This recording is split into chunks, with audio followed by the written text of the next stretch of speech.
Hello hi स्टोरीबाजी में आपका स्वागत है। मैं आपको सुनाने जा रहा हूँ कावेरी भट्ट जी की लिखी कहानी जंगल में वो 2 दिन पार्ट 2। इस कहानी में अब तक आपने सुना कि 6 दोस्तों को उनके अंकल देव जी 2 दिन के कैंपिंग ट्रिप पर पनानी ले जा रहे हैं। लेकिन उन दोस्तों में से सूरी अपने कुत्ता चाऊ को भी साथ ले जाना चाहता था, पर अंकल देव जी उसे ट्रिप पर ले जाने से मना कर देते हैं। अब आगे। शनिवार की सुबह थी और ज़्यादातर दुकानें अभी खुली नहीं थी। लैंड रोवर शहर से गुजरती हुई पनाली की ओर भाग रही थी। पनाली पशु विहार 260 किलोमीटर दूर था। कप्तान देव जी गणना के अनुसार उन्हें 5 घंटे में वहां पहुंचा जाना था। उसके बाद दोपहर के भोजन में 1 घंटा लगने वाला था। 150 किलोमीटर तक तो अच्छी पक्की सड़क थी। उसके बहनोई डॉक्टर चंदा ने कहा था। उसके बाद पहाड़ी और वन क्षेत्र। लैंड रोवर मजबूत गाड़ी थी और ऐसे ही रास्ते के लिए बनी थी।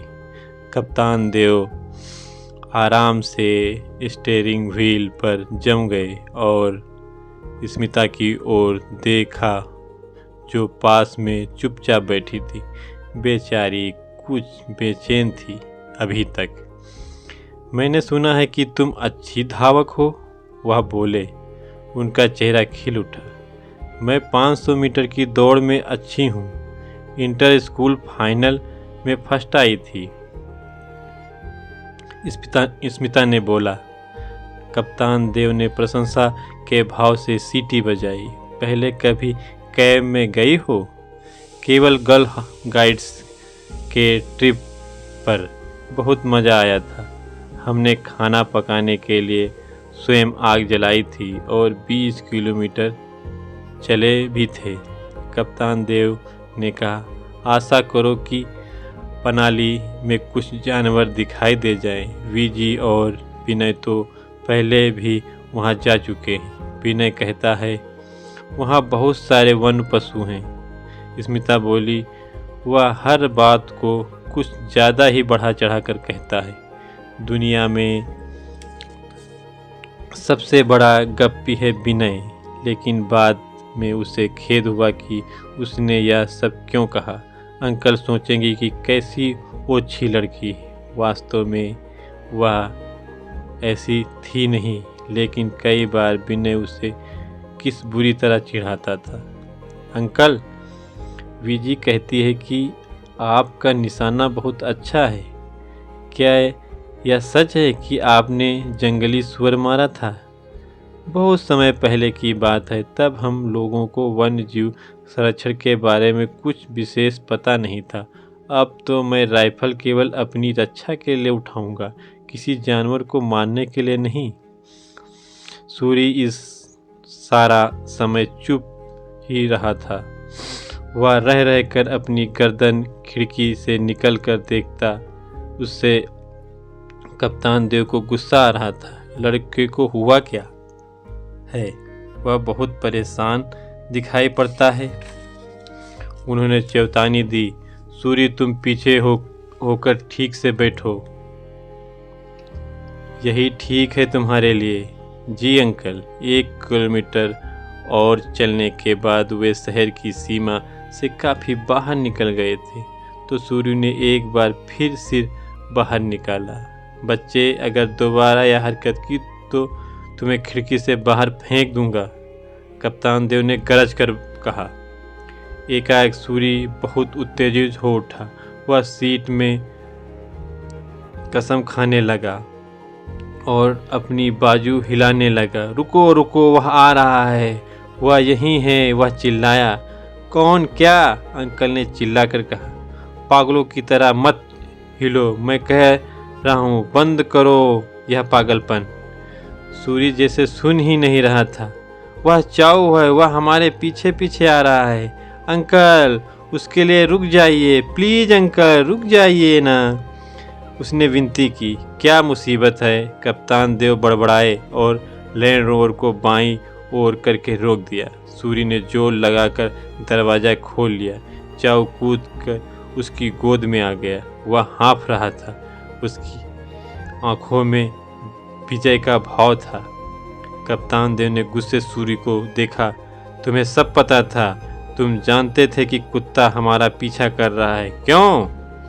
हाँ, मैंने कुत्ते को अपने पीछे भागते आते देखा तो था, सूरी ने स्वीकार किया। बड़े शैतान हो, जी चाहता है कि तुम्हें और तुम्हारे कुत्ते दोनों को यहीं छोड़ दूँ। अंकल प्लीज़ ऐसा मत करना, नरम दिल लैला ने कहा। उसके गोल मटोल चेहरे पर चिंता का भाव था। चाऊ अच्छा कुत्ता है, चलो उसे साथ ले चलें। कप्तान देव ने अपनी उंगलियां स्टीयरिंग व्हील पर टकटकाते हुए सूरी को देखा। कुत्ता सूरी को गोद में था और वह भोलेपन की तस्वीर लग रही थी।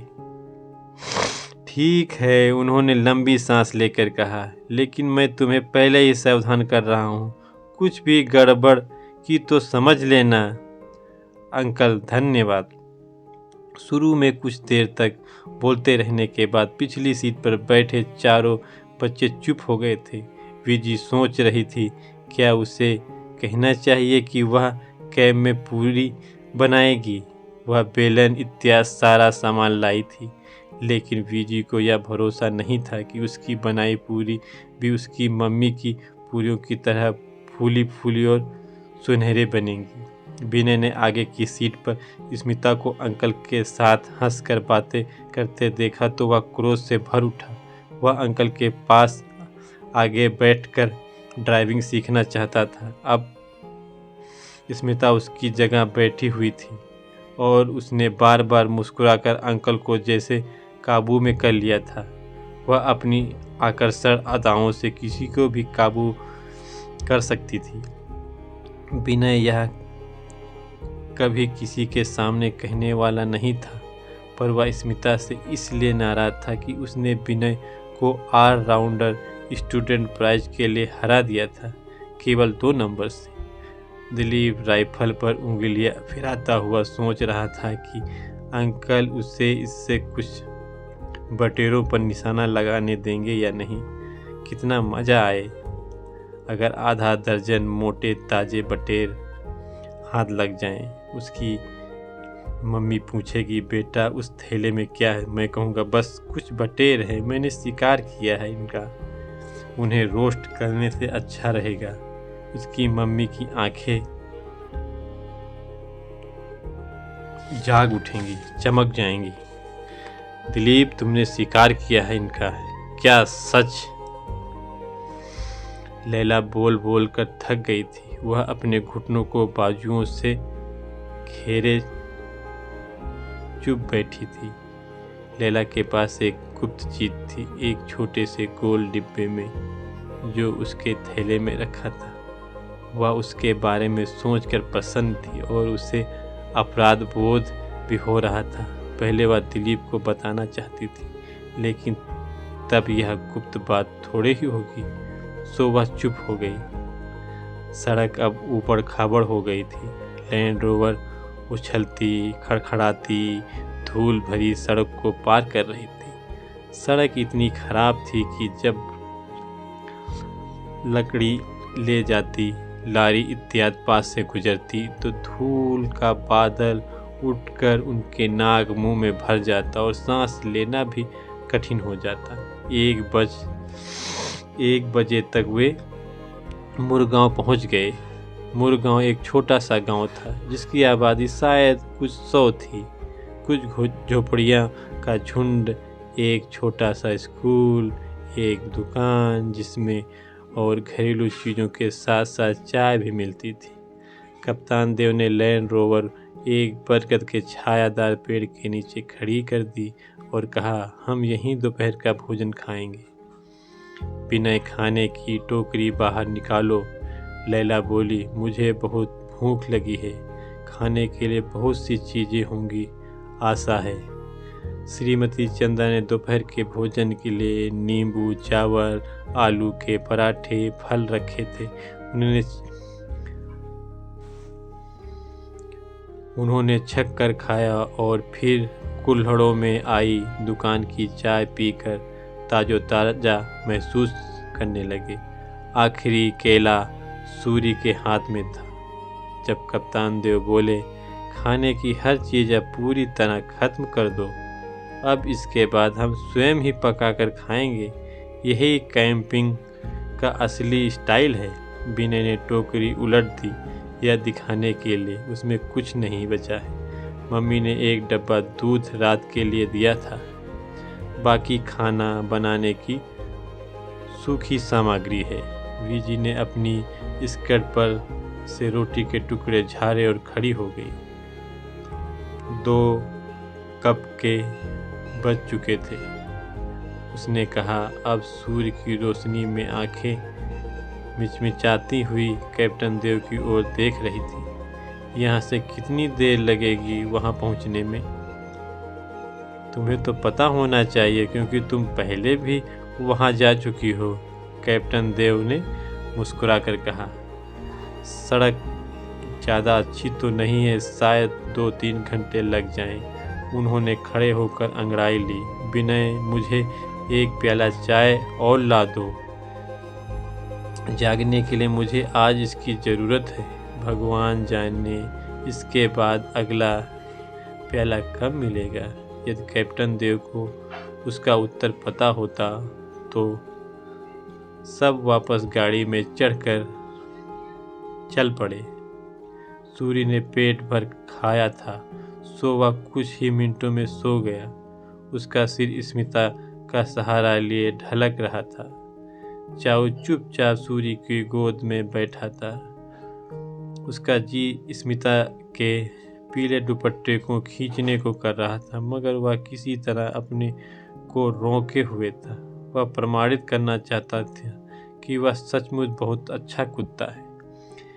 जैसे ही वे जंगल के निकट पहुंचे, सड़क के किनारे के पेड़ लंबे और घने होने लगे, मानो एक दूसरे का सहारा ले रहे हो।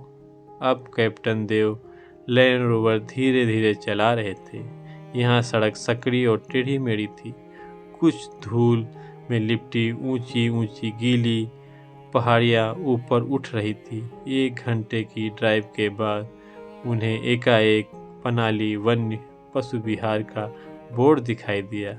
वहाँ से सड़क 3 रास्तों में बट जाती थी और तीनों रास्ते जंगल के भीतर जाते थे। यह स्पष्ट नहीं था कि वे कौन सी सड़क पर जाएं। वे सभी अपनी टांगें सीधी करने के लिए गाड़ी से उतर पड़े।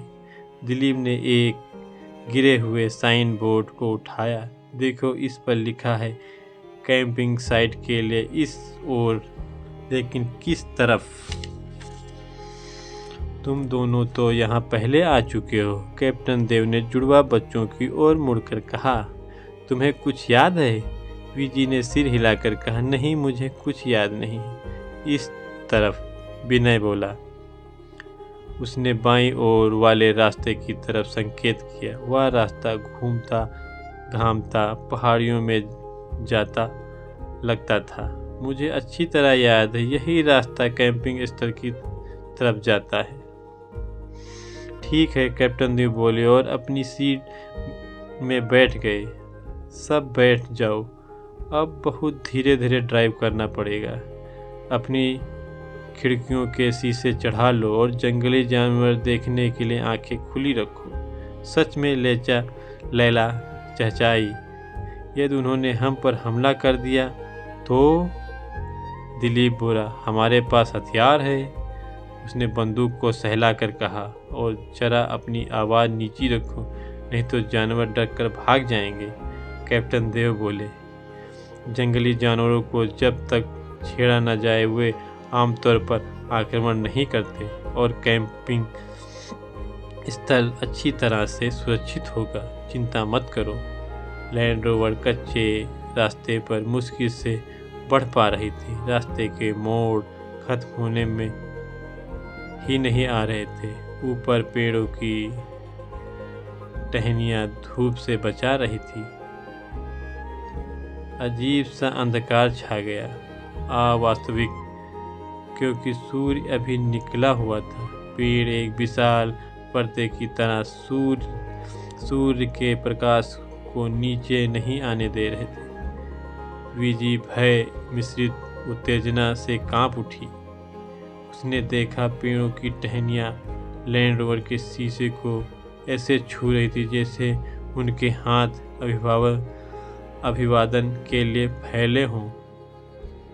उसने सीट का छोर कसकर पकड़ लिया और एकदम सामने देखने लगी। वे 1 घंटे से ज़्यादा सफ़र कर चुके होंगे। तभी एक चीतल ने उनका रास्ता काटा। पीछे पीछे दूसरा भी था।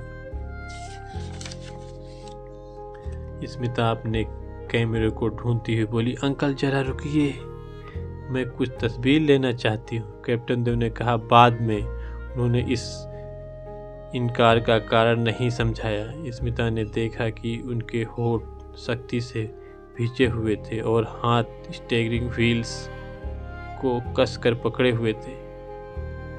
वह समझ गई। विनय, तुम्हें भरोसा है ना कि हम ठीक सड़क पर जा रहे हैं? उन्होंने पूछा। जी हाँ, एकदम। विनय ने स्वर में आत्मविश्वास की झलक थी, पर भीतर ही भीतर कहीं वह कुछ परेशानी सी महसूस कर रहा था।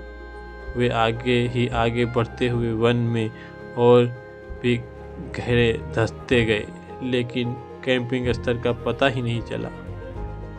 वन उन्हें चारों ओर से घेरे हुए था और एक कच्ची सड़क समाप्त हो गई। पहाड़ी के ऊबड़ खाबड़ ढाल पर कैप्टन देव ने जोर से ब्रेक लगा दिया। लैंड रोवर कांपी और रुक गई। बिना एक शब्द बोले सब एक एक करके बाहर निकले। सामने पहाड़ी बिल्कुल सीधी खड़ी थी। चारों ओर से वन जैसे उन्हें घेरे हुए था। वीजी का चेहरा पीला पड़ गया। हम रास्ता भूल गए हैं। विनय समझ नहीं पा रहा था कि किस तरफ देखे, तो वह अपने पैरों को तांगने लगा।